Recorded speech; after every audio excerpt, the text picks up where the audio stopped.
Welcome back to the Splash Bros podcast. I'm your host, Brett Russell. Here at the Splash Bros podcast, we is the #1 podcast in the world for all your health and fitness needs and questions. Just sit back, relax, and enjoy the show. I'm joined again by my co-host, Josh Nolan. How's it going, Josh? Hi, everybody. Welcome back to the podcast. We're on episode 4 now, and I hope you enjoy it. We got a guest today that Brett will intro. Yeah, good friend of mine for a long time. I swim with him for a while. Now I just play Fortnite with him. Pro Fortnite player, Ben Holt. How's it going, Ben? Oh, of course. Pro Fortnite player, of course. I'm doing good. Yeah, I'm excited to finally get you on the podcast. Of course. It's an honor. Happy to meet you guys. Yeah, so you've been on a few of my YouTube videos before. Now on the podcast. Great to have you. Of course. So we used to swim together, obviously. Can you give us a brief introduction about your early years in sports and just stuff like that so people can get to know you a little bit? Yeah, of course. So obviously I grew up, obviously I swam with Brett, but before that I played hockey, like an average Canadian. I feel like everyone plays hockey. Played hockey for a while. And then I remember I was about 11, I think, and I didn't make like the rep hockey team. And I didn't know what to do because I didn't make it. And I was like, I don't even know if I want to play hockey anymore. So then from there is actually where I discovered swimming, because my mom showed me like a pamphlet for like the local swim team. So I was like, this sounds cool. I tried out. I'll never forget, like, my first practice was like the hardest practice I've ever had in my life. Like to this day, like, is the hardest thing ever. And I was like, oh my gosh, this sucks. But then I stuck with it. And eventually I met Brett and everything, and it kind of just, flourished from there. Yeah, I remember my first practice extremely well as well, because I don't know, grade 5 or grade 6 or something. And I remember thinking going into it like, swimming's going to be so easy, whatever. It's just going to be a fun little thing. After that first practice, I got in the shower when I got home, and I didn't even stand in the shower. I just laid there for a while because like my whole body was just so dead. Same thing. It's so hard. Yeah. What about you, Josh? Any memories? It's a bit of a different world. Definitely different training, a little different atmosphere too. Yeah. No, like any early memories you remember for the reason why you decided to stick with swimming? Because obviously you loved it early on, but when to choosing one sport, why swimming? Yeah. Well, swimming, I think it was a good fit for me, because I think hockey, obviously hockey, like, you're playing on a team, and it's like the one thing about like a team sport like that is like at the end of the day, if you lose, it's like, well, I could have played great, but we could still lose. You know what I'm saying? So it's like, on you. I like the individuality, I guess. Like, it was all on me. If I didn't show up to the workout, if I didn't train as hard as I could, it wouldn't be a good performance. So I knew, like, it was all on me, and I could control a lot, which I really liked. I think I liked that the most. And I like the lifestyle, too. It's like a very, you get into a really good routine, and it's just it's really rewarding in my opinion. So I stuck with that. I feel like it definitely helped early on, being as tall as you were when you were young. Yeah, I grew up like really tall. Being pretty good at the sport at a young age. Yeah. No, yeah, that's also too, because I grew like pretty fast. So like I was like, like 11, 12, 13, I grew like pretty tall. I wasn't like crazy muscular, but I was like tall. So that helped a lot in swimming. So I think definitely like what helped the longevity for me was I guess like kind of the early success definitely got me a lot more motivated to keep swimming and keep grinding and sticking with it. Kind of lead me. Yeah, of course. Yeah, very cool. You talked a little bit about routine and about the discipline that swimming taught you. How do you use that in the rest of your life? Yeah, swimming definitely like taught me a lot about life in general, because it's like I think swimming tells a lot of great lessons about if you obviously it's like you got to put the work in to get the results, but I think the routine definitely gets you more productive, because I think especially with school, for example, I think you find with athletes, like athletes usually actually end up getting like better grades, because their time management skills are so good, because they know exactly, they always have a schedule. It's always like, okay, I gotta go to training, then I gotta do some work, then I gotta do this. And usually when you find non-athletes, they tend to, the schedule kind of tends to fade and it's less regimented. So I think it definitely helps with time management in life in general. Speaking on that schedule, we just touched on last episode. Josh has a crazy schedule that he's built. Oh yeah. Go into that a little bit, Josh. Like you build it your day, right? Like your So what I do is so when we pick at Acadia, we pick our courses in it's like February or March, and what I do is I have like a schedule. It's all in Excel, and I have it in 5-minute increments, and I put in like all my classes first, and then I put all my swim practices in first, and then I build little things in, so I'll know like Wednesday at 3:30 to 3:15 or 3:30, sort of like 3:45. That's like a nap block. Like I have a 15-minute nap block. So like no matter where I am, I can just like sit down, close my eyes. I have 15 minutes. And then I know like exactly where I have to be at what time. And there's so if you're lost, you're like, oh, I have to be here. Yeah, it's really cool. Of course. That's smart. That's really smart, especially in Excel. So you kind of always prepared for anything. Yeah. Mm-hmm. And then you can actually book yourself in to be really, really busy because you have a plan of when you're going to get all the work done. You can choose how productive you are and have the fun time. Exactly. The productivity would be insane. It'd be so good. Yeah. A big part of the reason I wanted you to come on this podcast here, Ben, is to discuss your experience at Nats, making the finals, and then not getting the PS4 afterwards. That was a tough time. And I want to hear this story. Yeah, and just tell that whole story because I think that's okay, of course. So the whole thing from the beginning with the PS4. From the beginning, so I'll just go from like me making it and stuff. Obviously, like I was pretty tall, like pretty early, so it definitely helped. I got faster pretty quick. So then when I was it was like 2015, I think. I remember you were there, Brett. That was a fun time. I wasn't expecting much. It was just we were at provincials. It was in June or something. Yeah, it was actually in Ottawa. It was Ottawa. Yeah, it's funny actually. It was. It's my hometown. Yeah. Yeah. Oh yeah. Oh cool. Yeah. So yeah, we were there, and I wasn't expecting a whole lot. And I remember my first race, I swam pretty well, and then our friend Alex was like, "Yo, what's the national time for that?" And I was like, I don't even know if I knew like what that was. I was like, wasn't even on the radar. Yeah, I was like, I don't know. And then I checked, and I had made it in that event, and I was like, oh my god, like this is crazy. But then obviously doing some research, at the time you had to qualify for 3 races to actually go. So if you made just one, you couldn't go. You had to wait for 3. So I mean, thankfully I was, I guess I don't know what it was. I guess it was just the adrenaline or whatever helped me make nationals that weekend. I qualified actually in 4 races that weekend, which was crazy for me. The PS4 story is funny. I told my mom, I was like, Mom, like I made 4 national times, right? 4 national times. PS4. At this point, all the boys were playing PS4. We were all just having fun playing, except for Ben. Ben was the one person on our whole team that didn't have one. I was like the one person who didn't have it. I always wanted one. I was like, Mom, 4 national times. Hey, if I got 3 national times, you can give me a PS3. It's all good. But I got 4. I think I deserve a PS4. And she was like, oh, okay.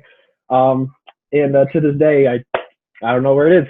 I still don't have it. So, I mean, kind of let down, but I mean, I don't know. Thankfully, our friend Alex, he lent me one of his, he has 2 PS4s. So he lent me one of his so we can play. But to this day, just problem solved. Yeah. And then worth it. The experience at Nats. Yeah, nationals was cool. It was definitely like a unique experience. Especially like my first time. It was weird because I had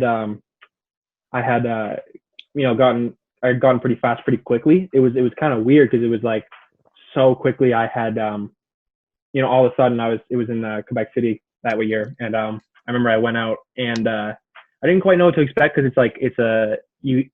the first thing you notice when you get there is like you see a bunch of people who you like hear about. Like you see like at the time I don't know who it would have been, but you just hear people and then you see them swimming. You're like, oh, this is crazy. All the idols you look up to, of course, they're real. It's just people you hear about like on the pool deck. Like, oh, did you hear this person went this time? Like, oh, it's crazy. And it's weird that like obviously maybe you're not like at that level, but like you're still like kind of close, which is interesting. But I remember being there though, and I remember my first swim was like the day before the meet started. and I was swimming in the warm-up pool. And I just kind of told myself, like, I remember swimming and I remember telling myself, like, like there's a reason why I'm here and I'm swimming with all those people that I look up to. Like, like I know it's not a fluke that I'm here. Like, I'm meant to be here. I know that I can do well. And yeah, I guess, I don't know, by the grace of God or something, the next day I qualified for the final in 100 fly, which was, again, like just a crazy experience. I don't even know how I did that, but yeah. So You said, finals. Mom, if I make the final, PS4? Yeah, and she was like, "Yeah, Ben, it's all you." I'm like, "All right, I made it. Don't know where it is still, but I'm still waiting on it. Don't worry, it's in the mail. It's in the mail." So I think so. Use the PS4 as the motivation. I thought that was always Yeah, of course, yeah. Maybe it was a good thing. It was always one step ahead of me, so I was always working a little harder. But yeah. So that was a crazy experience, definitely. And that definitely like motivated me a lot for like the next year and years to come. Just knowing how I could make it there. So I knew I had some potential. So it's really cool. Yeah, very, very cool. Mm-hmm. Yeah. So we talked about the early years. We talked about, the nationals, the big moment. Let's talk a little bit about the first year university, deciding to not swim, swimming, and then talk about like how because again, like I find once swimming's done for me, it's gonna be hard to stay motivated to work as hard as I do and do as much without a specific goal. Of course. And yeah, of course. Yeah. So first year, obviously, towards the end of high school, I was losing a little bit of motivation. Like it was like, I'd been to nationals and everything. I'd done, a lot of the big things that I wanted to do. So it was like the motivation was a little less for me. But I still decided to go to, to swim on the team in Ottawa with the GGs. So that was fun. Definitely hard. I gotta say that. Like the university swimming is a whole new. You guys probably know so well. Like it's a whole new animal. And team too. yeah. Oh yeah. And yeah, so it's definitely like it's definitely difficult. And I think I knew towards the end of the year that I didn't really have many goals anymore in swimming, and it was just like the time I was putting in wasn't really reflecting what I got out of it. So I knew by the end of that I was like, I think it's probably time for me to stop and kind of pursue other things, other interests that find your real passion. Swimming's not going to last forever. Of course, yeah, and it's like obviously it was sad for me because it's like I've been swimming for so long. But at the end of the day, everything's got to end. You got to move on and change. And obviously change can be scary, but without change, nothing can progress. So I had a great time with the DGs. I'm still friends with like everyone on the team. We're super tight. But obviously, like now, moving forward, I'm happy because I'm going to be able to like kind of just dive into things that I haven't had time for previously, because obviously it takes up a lot of your time. Someone takes up all the time. I'm excited to just see, like my interests, because a lot of things, it's not even like I would even know them yet, because I haven't had the time to kind of like push myself into, like whatever it may be. Like I'm happy that I have the time now to kind of pursue different things. So eat, sleep. It should be definitely interesting. And it's really cool how with swimming you can end up like learning such a high degree of dedication. So it's really applicable to other stuff. 100%. Like what kind of other stuff are you applying that to now, and what do you think the future holds a little bit for you? Well, it's funny. I'm obviously going into. I actually for the first year I was in commerce, and I decided to stop that too because I knew I didn't really want to do it. And I just wasn't enjoying it as much. And I figured if I was stopping swimming because I wasn't enjoying it, I might as well, change my academics so I wasn't enjoying it too. So now I'm just in just like general arts. I'm taking a bunch of basically just like a bunch of random courses. Like I have a course Find your in purpose. of course I have a course in like music. I have a course in like art. I have a course in, I'm doing like intro to criminology, like stuff like across the board that I think, I might enjoy, because it's like at the end of the day, I'm in like, I feel like I'm kind of in the point where I'm like trying to find, I don't quite know what it is yet. I don't quite know what the end goal for me is yet, but I just definitely know that right now I'm like just kind of looking to see what it may be. If you get what I'm saying. Yeah, it's really interesting. Yeah. And that's scary too, right? Like you're in a point where it's like you're doing the same thing for so long, and let's stop that. And Yeah, See what and it was, it definitely wasn't easy. Like definitely a bit of a rough transition because especially, I mean, even going from just just the physical activity, like going from training twice a day every day to just cutting it off. Because obviously at the end of the season, I took like a break. I was like, I don't want to work out. I just want to like be, do me and not have to worry about working out. But it was definitely interesting. Yeah, But can you touch on it a as little time more? goes on, Touch on it a little more on like, is it harder without having a specific goal in mind, like for the fitness standpoint? yeah, no, it's definitely especially because swimming is such a goal oriented sport. It's always I want to go this time or I want to go, I want to make this time. I want to go to this meet. So it's definitely really different because it's not like you have that anymore. So it's it's weird. I think what motivates me now, of course, because I've been working out. Thank you, Russell, for giving me the workout plans. I appreciate it. Um, but it's been more of just because I think you find once you remove yourself from like that competitive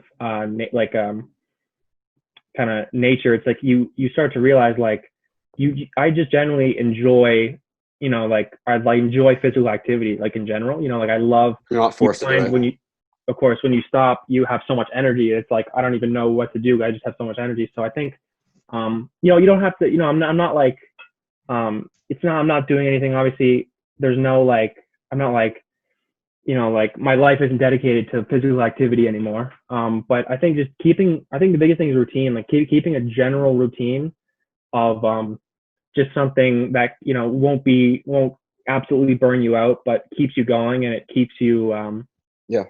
fulfilled and everything. I just love, working out and I've been doing it for so long. So, Yeah, Do you Josh, anything you sleep want to in add on? now? Oh, that's a Do good you point. sleep in now, or you still get up early? oh, I definitely sleep in. I definitely sleep in. Yeah. It's the early mornings, they're done for me for now. Obviously, as when the school year starts, I'm gonna have to get up a little earlier. I might, because I generally enjoy. I enjoy like a good morning workout, but definitely like if I But don't you like have, a little sleep in too. I do like my sleep ins. Like today was quite a late sleep in, but as long as it's in moderation, like it's because it's again like the morning workouts, like it's because they're so well with time, and if you have a bunch of stuff to do that day, you can just get even just a quick hour at the gym in the morning, it really gets the job done. So Yeah, and that's the big thing we like to touch on too in our earlier podcast is like if you can't find that time, wake up a little earlier or of find that course, little space in between your day and stuff like that. Yeah. because there's always time. There's no matter who you are, there's always like a little bit of time at least for you to Mhm. get some work done. Of course. Yeah, Yeah. yeah. You can get a little bit of a workout in anywhere, anytime. And Yeah, middle of the exactly. Like winter, this is the you don't even winter have if to you're really be. tight. Yeah, you A don't can even of have soup. a can of Exactly. soup. Yeah, of course, of Exactly. course. Anything you want to add, Josh, before I open up the questions? No, that was awesome. Thanks, man. Yeah, Ben, anything you want to add, ask us? Sure. Yeah. I mean, I was actually interested on about with in reference to like COVID. Obviously, everything's kind of changing. And I heard Josh. I think you started your Soup Camp Fitness during COVID, if I'm not mistaken. Yeah, it was Yeah. right like pretty early in. Mhm. Um, I needed a good summer project, and this Yeah. is kind of came off really well for me. And this podcast is a lot of fun, so Of it's a course. really really cool experience, and it's really interesting watching an industry basically do a whole 180 on everything it's ever been and done. So that's That's really true. fun to be a part of and at Of least course. push it in a forward direction. Of course. Yeah. Yeah. Yeah. And I'm also interested. Like this is kind of for both of you guys. Like um how different do you think it would be if COVID didn't happen? Because of course, you need a good like summer project because nothing's really going on. So how do you think things would have went if maybe there wasn't a COVID situation? You want to go first? Yeah, for sure. So I probably wouldn't have done this. I would have done this kind of a little bit with a couple individuals, but I wouldn't have scaled it to the size. I had two other jobs that I was going to be working, so this Okay. wouldn't have existed for me. Mm-hmm. And it wouldn't have existed. And then I think everything would be different. I don't think that there's anything that would even be slightly similar. No, of course. I think you've probably just seen one of the biggest like transitions in the world in probably the last 50 years or 100%. Since like basically a world war. So I think Yeah. I think everything's different. I think that I think the industry itself and just generally we're headed in the right direction. But I think Yeah, unprecedented times will be kind of endless for a little bit. yeah. Well, Yeah, of course. it's what they talk about, the new normal, right? Like, is Yeah. this the new normal? Like online fitness, it's definitely booming right now, and it's more popular than it's ever been. So it's definitely the right direction, right? These big, huge gyms and gym fees. I think when this is all done, you might see a lot of those dying out, becoming cheaper prices because people know there's alternative options now, right? You can do everything you can at home, and honestly, better. You don't have to worry about all those idiots in the gym. Yeah. Yeah, more comfortable experience overall. And Yeah. I think one of the things is there was this illusion that you needed to be going to the gym, not just training. And I think that's a pretty big shift that we'll see as well. Yeah, and then Yeah. yeah, for answering your question about Russell Muscle Fitness, I feel like it definitely I was going in this direction. It definitely would have taken a longer amount of time to get there. I think that's basically the same thing with you, Josh. Like I was moving here, but instead of happening in a summer, it would have happened in like a few years, building up slowly. Which, I mean, probably better this way. But I mean, I wish the world wasn't like this. But Yeah, obviously it's not a positive thing, but yeah, it's almost like it just takes a little push to like, oh, I have tons of free time now. Oh, why not start now? Yeah, and I also saw just before the show started an Instagram from Gary V. You guys know who Gary V is? Oh, of course. Gary V, legend. Of course. Gary V's the best. He's the We'll have GOAT. to get him on the podcast. I actually DM'd him. I DM'd him if he wanted to be on. Yeah, he just said, fuck fear. Just do it. Just do it already. Like, that's exactly what we're doing. We're out here doing what we believe in. Yeah. Thank you so much. Yeah, so the two questions we had from our random listeners. Can ab machines sold on TV get rid of my love handles? We answer this question every single week. Our most asked question, the answer is, okay, this is like a big myth in the industry. Like, you can't do like specific reduction of fat. Like, that just doesn't exist. You can't be like, I want to lose fat here. Let me work here. No. Josh, explain. I'm pissed off. I hate we always get this question. Yeah. Red's passionate about some of the questions we get. Of course. Yeah, so it's about overall body fat percentage reduction. We talked about that 2 podcasts ago with Ethan. So you can head over and watch that, but fundamentally you'll change your body composition all around, and that'll lead to a reduction of your love handles. Also, purchasing your ab machine online. Oh, might not I didn't even look at that part of the question. Lead to the best financial decision, just because you can get so much core work in with just your body weight. Or even if you go on Amazon and buy a set of resistance bands, they're like $10-15.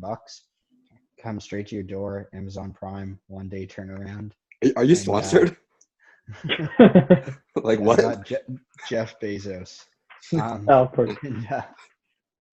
And you can get like an almost endless amount of exercises and workouts done with rubber bands. So save your money, don't buy the ab machine, and also take an alternative route to working out. Find a way. Last question we got here. What is a BMI? So it's your body mass index. Basically, how you figure it out is you take your weight in kilograms and you divide it by your height in meters squared. You take that, pops you at a random number. This number basically talks about like your measurement of like your body fat based on your weight.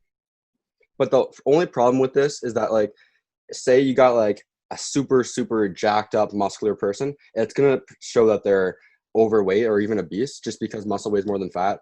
And so it's kind of like a rough estimate. For the general population, you can still use it. I tend to stay away from using BMI. What about you, Josh? it's an indicator, not the answer. So you have to Yeah. take it with a grain of salt. So you Mm. take your BMI, do your BMI numbers. Height and weight are really, really easy to calculate. So you can get a pretty good idea or just a general picture. BMI is improved if you're measuring waist circumference as well. And Yeah. that gives you another measurement that can reflect your BMI. And there's a whole chart you can follow similar to the BMI chart that will indicate whether you're overweight or not. And that leads to like more accurate prediction. But really, it's more about, at least in my eyes, and I know Brett agrees with this, is how you feel. If you're feeling healthy, if you're feeling fit, then we're going in the right direction, and we can keep pushing into that direction. And if you feel that you're overweight and you would like to improve your physical activity and reduce your likelihood of disease and have overall better outcomes, then that can also be done. So it's more about how you feel and how your life is going rather than just a number. And that's the same thing if you're trying to get, a lot of athletes, for example, really care about, how much they can squat, but really it's like, well, how quick can you run to get the ball in soccer? That matters more Like than it, your yeah. squat if you're a soccer player. You're not, you're never squatting when you're playing soccer. And like, if you're looking at the real numbers and you really want a pure indication, like, okay, I want a numbers to see if I'm going in the right direction, use your BMI, throw the chart out of the window, measure your own BMI against yourself every month or every couple of months. So that way you have a pure measurement of yourself going in any direction that you want to go in. And that way it's not based on the random number, or not the random numbers, but what the graph gives you. And it's more based on your body and how you're changing. Yeah, that's the show. You guys got anything you want to plug? Ben, you're first. I mean, I don't have a business like you guys, I'm still finding my passions, but, if you want to follow me on Instagram, that'd be cool, at Bourbon Benji, BURBANBENJI. Awesome. Give me a follow. Yeah. Josh? Yep, you can follow me on Instagram, Twitter at the Josh Nolan. You can follow Soup Can Fitness at Canna Fitness on Instagram and Soup Can Fitness on Twitter, and like us on Facebook. Thanks for listening in this week. We really, really appreciate it. And over to you, Brett. Yeah, you can follow me at Brett Russell 99 on Instagram, Brett Russell 22 on Twitter, my business, Russell Muscle Fitness. All these links will be in the description. I hope you guys have a fantastic day. Remember, every like equals a push up for us, and we will see you again in the next episode. Peace.